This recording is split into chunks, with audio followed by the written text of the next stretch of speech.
This is part 2 of the video I made of the pros and cons of this new 2025 SE Camry. The good, the bad, and the ugly, or what I really like, and a couple of things I can criticize, or maybe in the next model, Toyota, if they watch this video, they can address. Okay, so the first pro I want to mention is the wheels. I've never owned a car with solid black wheels like this. My previous car had black rims, but it had chrome, an outer chrome shell. So the positive thing I want to mention is this car hasn't been washed in going on 3 weeks. If you're wondering how clean how the paint is so good, you need to watch my previous video about my secret car care. But anyway, the wheels haven't been washed or cleaned in a good 3 weeks. And from this distance, they look fine. They don't look dirty. But if you get close, let's zoom in a little.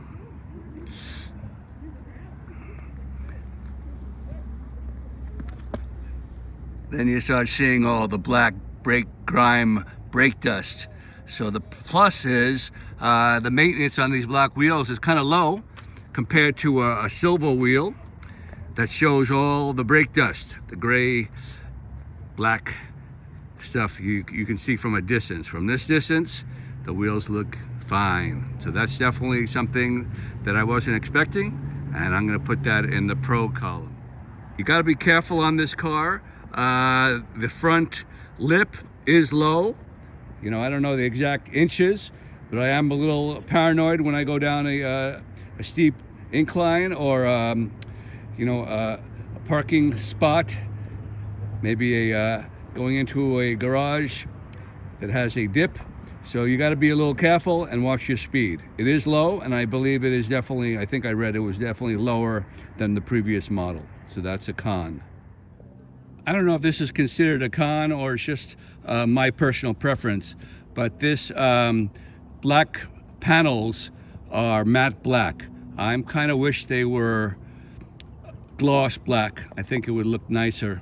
And in the previous models of the higher models, the XLE of the 24, 23 model, they were gloss black. And the funny thing is, this little section in the very back here is gloss black. So I don't understand why they did one little section gloss black and the rest matte black. I think right now matte black is supposed to be the sportier look. I don't agree though. I think gloss black is nicer. Now this is something that really bothers me. I mean, it's not major. It's not a downside that would stop me from buying the car, but it's annoying. Anyway, so here is your sun visor. And so you push it to the left because you have sun coming in through the driver's side's window, and you need more coverage. So they have this funky plastic little thingamajigger that comes out. To me, that is really cheap looking and kind of looks like something that could break off really easy. Very cheap. And I'm just comparing it. I mentioned in my first video, I have a 2008 Honda Odyssey, pretty old car. They have a, you take your sun visor, and when you need more coverage to the left, you just slide it, and it's on a metal rod. And that's such a, it seems like an engineering feat that wouldn't be such a hard thing to do. Honda did it many, many years ago, and now Toyota has this funky little plastic. I don't like it. After driving the car for a couple of months, I'm really enjoying this EV mode where you can engage it and the car will stay in the electric mode until about 20 miles per hour. And then if you give it too much gas, the gas engine kicks in. But that's a nice feature that I've been enjoying. I think a plus that the LE model doesn't have is this leather steering wheel. And I really like the stitching. It looks kind of upscale, really nice. One thing I really have enjoyed about this car that I found out recently is when I'm in some heavy traffic, bumper to bumper, I could put it on cruise control. And for example, I can set the cruise control at 19 miles an hour, as low as that.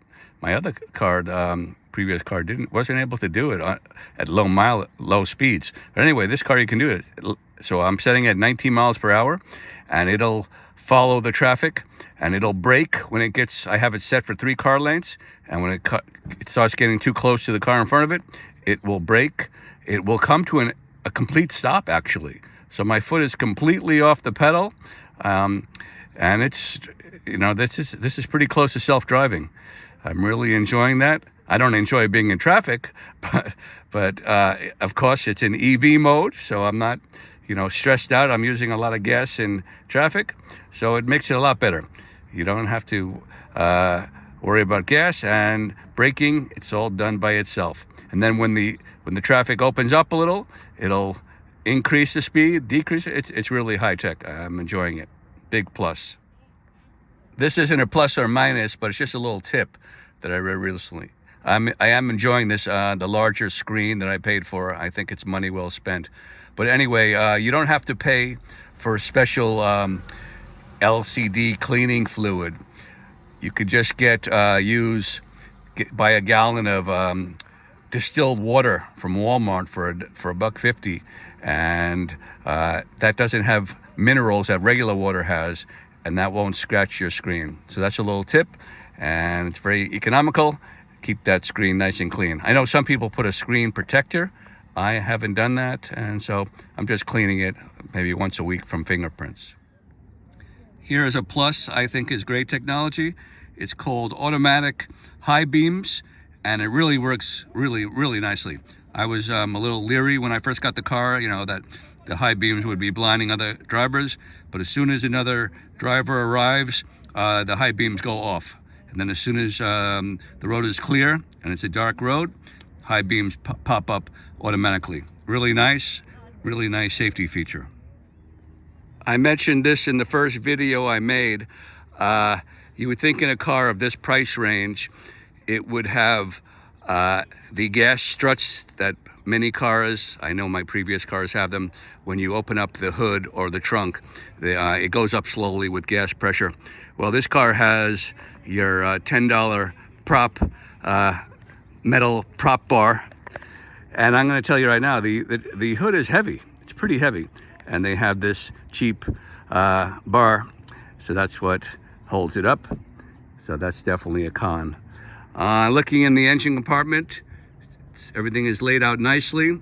Your fluids you can see very clearly. I know in my Honda Odyssey, to see the coolant, it's kind of buried. Here, everything's out in the open. Here's your, fill up your oil. Everything's right there.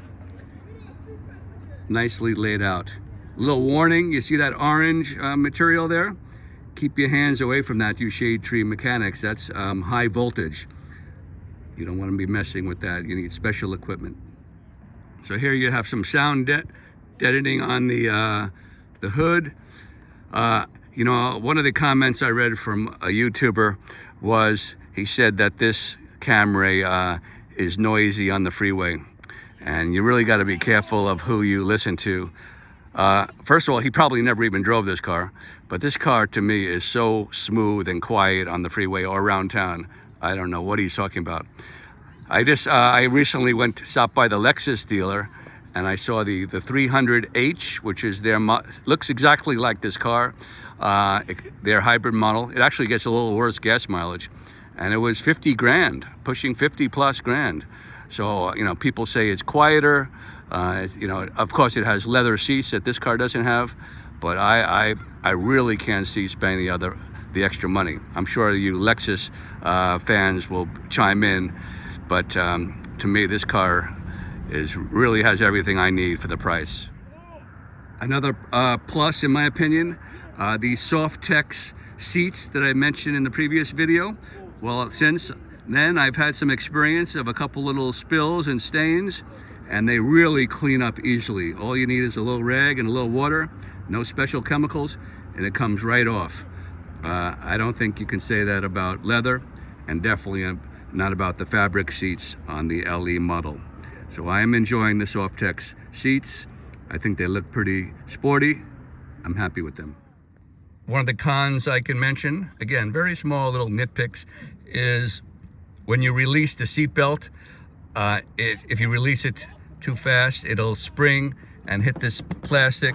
It's already starting to scratch up the plastic.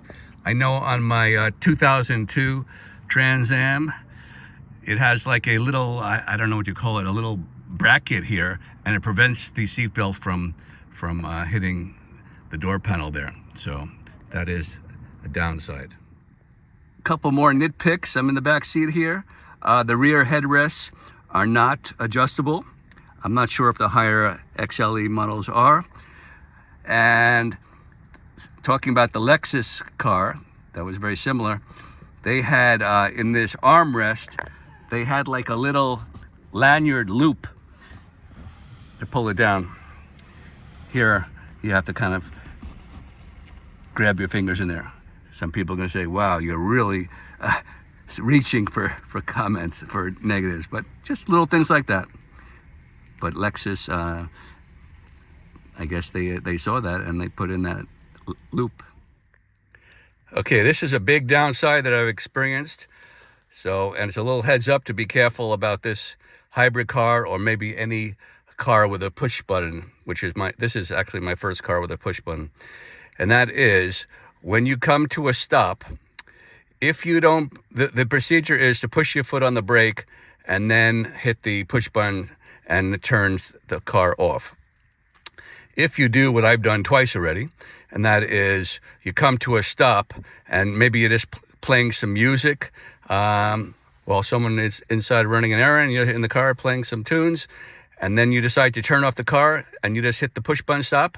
Well, if you didn't push the brake, the auxiliary power is still on, and within less than, I think, 15 minutes, the car's completely dead. The 12-volt battery in the back is dead. So I've had it jumped 2 times. I think I've learned my lesson by now, but really, it's a heads up, and I'm hoping I haven't damaged that 12-volt battery already, because like I said, it did happen 2 times. But definitely my error, but you got to be careful on cars with push button start. And then again, I've heard the negative, and that is push button starts is just one more thing to break on you. But luckily, I got the extended warranty, 10 years. Hopefully that won't happen, but I think the 10-year warranty was money well spent. That's another big debatable topic on the internet dealing with Toyota. I don't know if this is a plus or a minus. I think it's too early to tell, but this new model year, the 25 Camry, uses a super thin oil 0W8, and people are saying on the internet that, that won't protect your engine in the long run. But that's debatable. And other people say, well, the engineers are smarter than the YouTubers, and but Toyota is trying to get every last ounce of fuel economy, MPGs, so they're using that super light oil. The question is that the best protection? Well, that's up for debate. I think the manual says you can use 0W16 if 0W8 is not available. I haven't done an oil change on this car yet.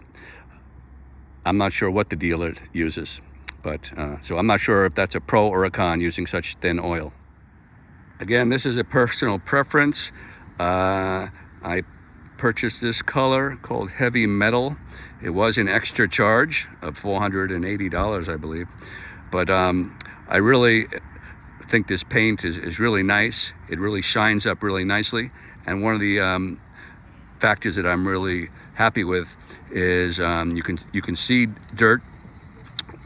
You can see what you need to clean up, bird spots when you come up close, but from a distance, everything fades away. So I was considering getting a white car, and I'm glad I didn't. After rain, you see every little mud spot.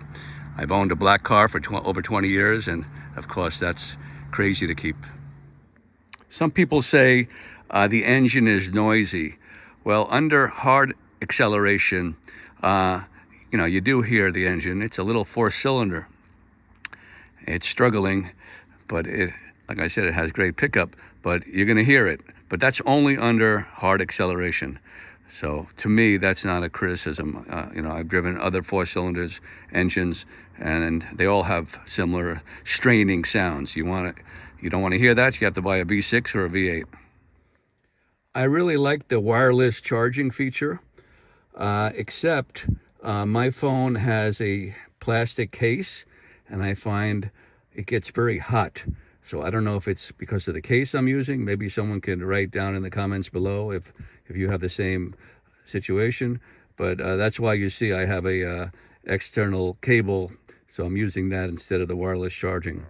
But you know, passengers throw their phone on there. It is a nice feature though, but I'm not really using it much.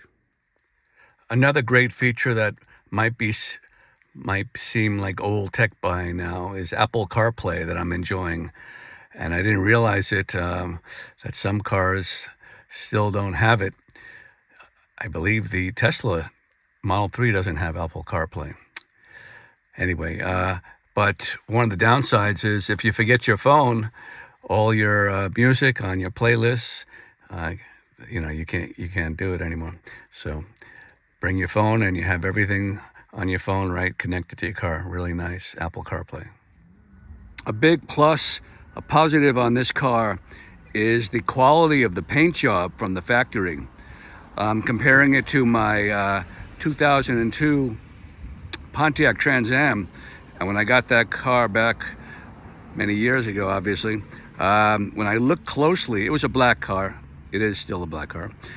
When I looked closely at the paint, I saw all kinds of swirl marks and little imperfections. With this car, you can count on one hand the number of imperfections, and you really have to search for them. So I was very, very happy. Just a little heads up, when you buy a car, buy it during the daylight hours, not during dusk, or definitely not during nighttime, because you're not going to see any kind of damage. So what I did is when I bought the car, I looked over it really well. I did find a little imperfection paint, and the salesperson took a picture of it and they took care of it. I definitely wouldn't have found that if it was dusk or at nighttime, so a little heads up. But anyway, the paint job on this car is excellent. Really happy. And one of the reviewers on YouTube, he's an engineer, he measured the panel gaps, something I would have never even thought about doing, but he said everything was 3 or 4 millimeters the greatest, and he said that was really high quality. So again, real big plus on this car, quality of the paint job.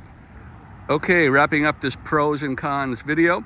I hope I didn't emphasize too many of the cons, and really they are really basically nitpicks. The pros I pretty much covered more in detail on my first video. You need to go back and see it if you're thinking of purchasing this car. But overall, I'm just loving this car. I'm pushing 4,000 miles after 4 months or so.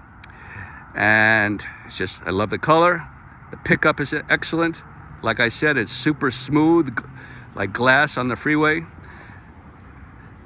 I have very, very few complaints. I would buy this car again in a heartbeat.